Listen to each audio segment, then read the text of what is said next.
What if Padme told Obi Wan about Anakin's nightmares? That's our story for today. Hope you guys enjoy, and let's get right into it. Our story begins on Coruscant, not long after the Jedi Council meeting where Anakin Skywalker was denied the rank of Master, and Obi-Wan Kenobi was forced to give Anakin his new assignment: spy on his good friend, Supreme Chancellor Palpatine. At this point, the Coruscant sun had gone down, and Obi-Wan was just returning from dropping Yoda off at the Republic hangar for his mission on Kashyyyk. The war was coming to a rapid end, everyone could feel it, but there was simply not a confidence among the Jedi that things were going well. There was something beneath the surface, like a hidden volcano waiting to erupt, and all the Jedi could do was wait. Obi-Wan stood outside on a temple balcony, overlooking the Coruscant traffic. Obi-Wan wanted to help Anakin. He wanted to just do more for the man that he thought of as a brother. He trusted Anakin with his life, but that was exactly the problem.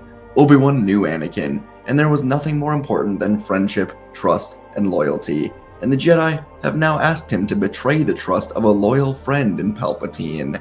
Obi-Wan knew deep down that Anakin would never truly understand or embrace the sacrifices that come with being a Jedi. If it meant ending this war today, Obi-Wan would sacrifice Yoda, Windu, Fisto, Shakti, Plo Koon, Cody, anyone. And he knew that all of them would do the same to him. But on the other side of things, Obi-Wan knew that Anakin would continue the war if it meant saving even one friend. He was loyal to a fault, and abstractions like peace don't really mean nearly as much to Anakin as people do, and he expects the same loyalty back to him, the loyalty that Obi-Wan knew he was drifting away from. But Obi-Wan told himself he had to drift away from Anakin a bit, because he knew deep down, no matter how much he wanted to deny it, he'd formed an attachment to Anakin, greater than the one he formed with Qui-Gon, maybe even Satine. He loved Anakin more than any Jedi should, and as the wind blew past Obi-Wan, he had to ask himself what was more important, helping Anakin or following the Jedi Code. The question did not take long to answer, and before long, Obi-Wan would find himself in a speeder traveling across the great city, all the way to an apartment that was fairly familiar by this point, and from her room came Padme Amidala, stress clearly wearing her down, along with being pregnant through these stressful times. The mystery of who the father of Padme's child was a mystery that Obi-Wan never cared to pursue, mostly because he was afraid of the answer. But tonight was going to be all about that answer. And as Padme exited her room and saw Obi-Wan, fear and concern filled her heart, but she tried to act calm, asking Obi-Wan if C-3PO had offered him a drink, then asking what draws Kenobi here at such a late hour. Deep down, she was praying it had nothing to do with Anakin, but Obi-Wan simply said two words: "It's Anakin." And when Padme feigned surprise, Obi-Wan politely asked if they can just be serious with each other, and with a smile behind his tired eyes, Obi-Wan told Padme he is not blind, though he has tried to be for Anakin's sake, and for hers. Padme knew she had to deny everything, or else risk her relationship crashing down, but Obi-Wan continued, saying he knows Anakin has loved her since the day they met on Tatooine. Obi-Wan recalled before the war, when they were assigned to protect Padme, and how he'd never seen Anakin so flustered, so nervous, yet so excited. Even when facing down Dooku, Ventress, or an entire army, Anakin was less nervous than when he simply had to talk to Padme. That all seemed so long ago by this point, and through the entire war, Anakin barely even tried to hide it, and Obi-Wan never pursued it, because he knew that Padme made Anakin happy more than he or anything else ever could. After Anakin lost his mother, a sharp divide was thrown into his relationship with Obi-Wan, and Obi-Wan tried to mend that divide by allowing Anakin's relationship with Padme to grow. But now she was pregnant, and the war was spiraling to an end, with Anakin in the middle of everything. But Padme still denied it, because she had no choice, and Obi-Wan told her that he does not need to know anything of their relationship. He simply said that Anakin is changing so much, and that when he was Anakin's age, he wasn't even a Jedi Knight, much less a council member in charge of spying on the Chancellor like Anakin now was. So Obi-Wan just said that Anakin is under a lot of stress, and he could use a friend. Padme hesitated, but now she told Obi-Wan that he was right. Anakin was under a lot of stress, mainly because he just wasn't sleeping well at all lately, if sleeping at all. He was having nightmares of her death, just like how he had nightmares of his mother dying. Obi-Wan was nearly certain these nightmares were born from Anakin's own fears. Padme was strong. She was a survivor, and he told Padme that Anakin is going to need her more than ever. and he turned to leave. But as Obi-Wan was boarding his speeder to leave, Padme spoke up to tell him one more thing. She told Obi-Wan that it's not her that Anakin needs. He doesn't need a friendly senator. He needs his brother. Obi-Wan closed his eyes, knowing she was right, but he had Jedi duties. He gave her a small smile, saying goodbye to Padme, and he was conflicted but with a lot to think about. In the morning, the Jedi Council would regather itself as the location of General Grievous had been revealed and given to Anakin by Palpatine. And in council, Anakin said that Palpatine has requested for him to lead the campaign. Windu and the others looked to each other before saying the Jedi will make their own decisions, and after a bit, Obi-Wan was officially chosen for the mission. In all honesty, Obi-Wan didn't want to take on the mission, but it was not typically in his nature to deny the council, so he accepted. The Jedi trusted him to take out Grievous on Utapau, and he would accomplish this mission. When the meeting ended, Anakin found himself walking with Obi-Wan down to the Republic hangar to say goodbye to his master. But Anakin still couldn't believe he wasn't going on the mission. It wasn't that he really wanted to go with Obi-Wan to Utapau, even though the Coruscant politics were ripping him apart, as he couldn't just leave Padme right now. Anakin didn't really care about being the one to capture Grievous, though he did know that doing so would give him the rank of master. Anakin was no longer certain he even needed to be a master anymore. Through meditation, and through talks with Palpatine about this mysterious Darth Plagueis, Anakin knew that somewhere deep in the Force, deep in his own abilities, was all the power he would ever need to save Padme. So he didn't really want to go to Utapau. It was more that he wanted Obi-Wan to stay on Coruscant. Anakin felt a void in his chest that he did fear would soon be filled with grief and regret, but he knew there was no chance Obi-Wan would ever stay. Anakin knew Obi-Wan would be the last Jedi in the galaxy to defy an order of the Council, and Anakin found himself wishing that Obi-Wan was more like Qui-Gon, being mindful of the currents of the living Force, mindful of what his former student needed.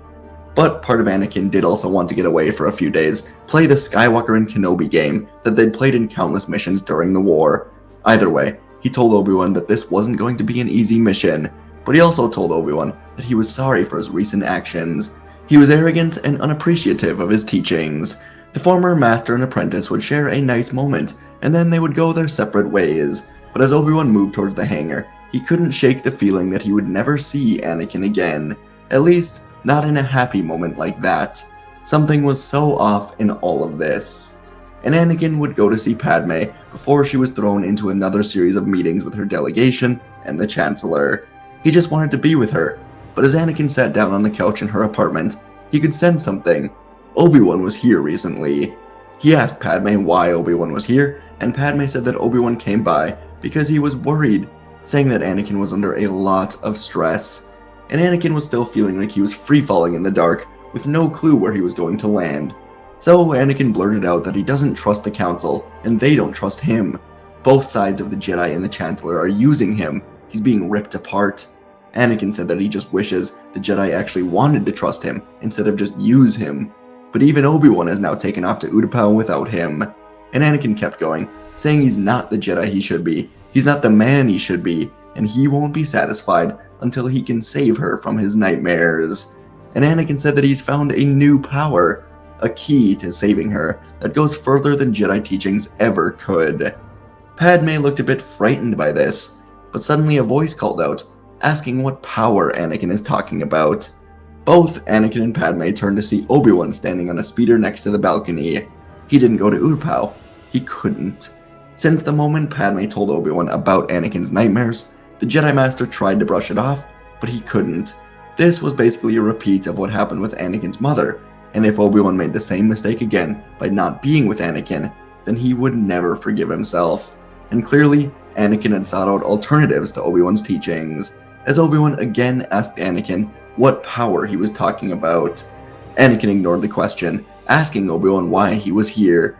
He's supposed to be en route to Utapau, but Obi-Wan said he told the Council he could not go. He was far too worried about his friend.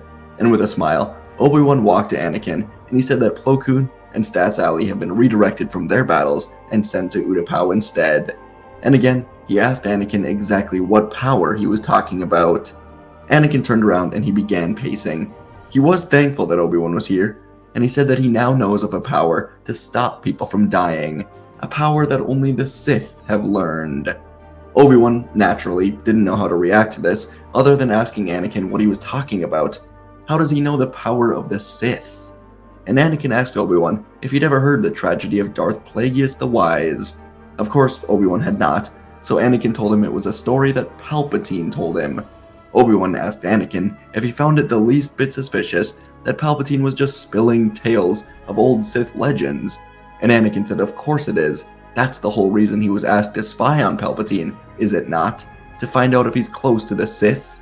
Obi-Wan told Anakin they must report this to the Council. If Palpatine knows the legends of the Sith, and also knows the exact power that Anakin is desperate for, then it's likely that he is the Sith. Anakin was pretty blind to this idea. To him, Palpatine was a genuine friend, but to Obi-Wan, who was looking at this from a neutral view with no biases towards Palpatine, this was extremely suspicious. Padme agreed with Obi-Wan, saying she would like to go with the two of them to the Council. Padme was in a delegation of senators determined to end this war and return to a democracy, but the delegation didn't know if they could trust the Jedi. Padme decided to go behind the senators' backs, and right now she would trust the Jedi.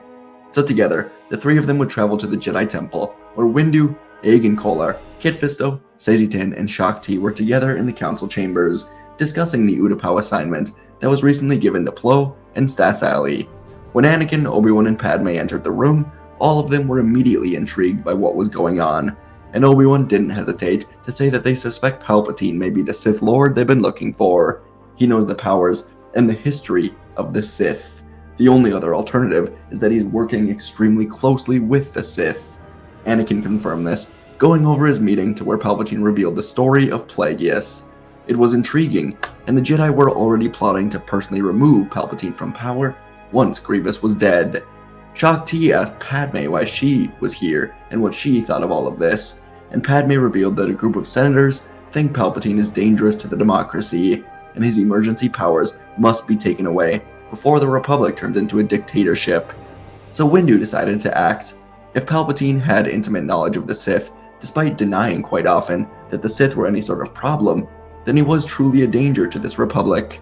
He stood up, telling Kit Fisto, Aegon Kolar, and Saesee Tiin to come with him, and then he told Shaak Ti to organize temple security to be ready for anything. And as Anakin asked to come with, Windu told him to stay in the council chambers, but he asked Obi-Wan and Padme to stay with him. And before long, Skywalker, Kenobi, and Amidala would watch the transport ship take the four Jedi across Coruscant, where Palpatine would be waiting. Anakin felt extreme anxiety, helplessness, and fear. If Palpatine is the Sith, then perhaps only he has the power to save Padme. But his training has taught him that the Sith were liars, deceitful, and only thought about themselves. Obi-Wan could clearly see that Anakin was conflicted, but he told Anakin that everything would work out. Padme will be safe, he will be made a master, and their child can grow up in a safe galaxy. Anakin didn't have the energy to deny the facts anymore. Padme was his wife and the mother of his child. He would do anything to keep her safe. But even she now told Anakin that if he goes, and if he interferes with the Jedi's mission to seek the truth out of all of this, then she won't know if he can be trusted. Anakin had no choice except to wait. He got onto his knees, meditating, searching the Force. Anakin could feel the raw power lying deep inside of him, begging to be unlocked. It was a locked box that required anger, suffering, and hatred to unlock. And right now, Anakin refused. Instead, he meditated on what made him happy. Padme, Obi-Wan, Ahsoka, his mother, and Anakin did this, drowning out all of the voices calling to him, telling him that if Palpatine dies, then the power to save Padme dies as well. Across Coruscant, purple and red blades were slashing through the office, fighting to the death. The bodies of Fisto, Kolar, and Tiin lay still on the floor, as Windu dueled Sidious through the hallway, into the other side of the Grand Office, cutting into walls, destroying statues, fighting around a desk, and soon getting to the window. Jedi Master Mace Windu was sunken into Vapod, and he was able to cut Sidious's saber away before kicking him to the floor. Sidious was waiting for Anakin to come save him and see how evil the Jedi truly were, but as he poured lightning into Windu's saber, Anakin never showed up. Instead, Sidious gave up, too weak to continue, and Windu was able to stab through his cold Sith heart. The ripple of this death was felt across the galaxy. Yoda felt it, Ahsoka felt it, Obi Wan felt it, and of course, Anakin felt it. The feeling of Sidious dying was like seeing for the first time again. The dark blanket that was covering the Force for decades instantly disappeared, and the Jedi could feel the light. The sun was rising on a galaxy that was drowning in the dark, and as he died, Anakin felt his own anxieties about Padme fade as well. Any thoughts of her dying suddenly seemed silly. Was it all rooted in the dark side? Anakin didn't know for sure, but with the death of Sidious, Padme and the delegation would meet with Windu as they went to the Senate together, telling the people everything. With the death of Grievous and Dooku, the end was closing in on Sidious, and his gambles did not pay off. The final battles across the galaxy would all begin to wrap up with the Republic victories, and the Separatist leaders would be captured and arrested on Mustafar. Within just hours, the war was basically over. Peace was returning to the galaxy. It was no secret that the Republic was broken and in need of fixing, and that job would be assigned to new Chancellor Mon Mothma and Jedi Mace Windu, as the Jedi took a large amount of control over the Senate to investigate everyone's ties to the Sith. It would be a long process, but it would be worthwhile for the people of the galaxy. Anakin would be extremely grateful to Obi Wan for not going to Utapau and being with him today as Padme gave birth.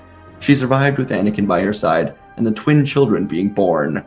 Ahsoka would return with Maul in custody, and she would choose to return to the Order upon Anakin's request, leading to her promotion to Knight and Anakin to Master, as Anakin stayed in the Order. Luke and Leia would be Jedi, as Padme wanted to focus heavily on politics, allowing her children to reach their potential under the training of Anakin, and they would help protect the safe and secure galaxy.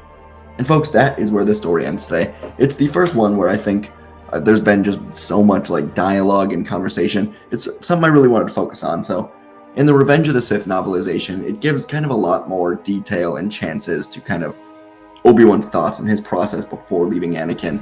And I really wanted to just go all in on the novelization side of it and just have Obi-Wan decide like, hey, I'm going to stay here. You know, he knows the truth about Anakin and Padme, and he just stays on Coruscant. He sees through it. Padme is able to push through a little bit more to tell Obi-Wan the truth. So really wanted to just go with that today. And yeah, kind of a quick story, but one that I enjoyed, right? I really like doing the like inner thoughts of the characters. So enjoyed this one a lot. Hope you guys did as well. Hope you enjoyed, and I'll see you in the next video.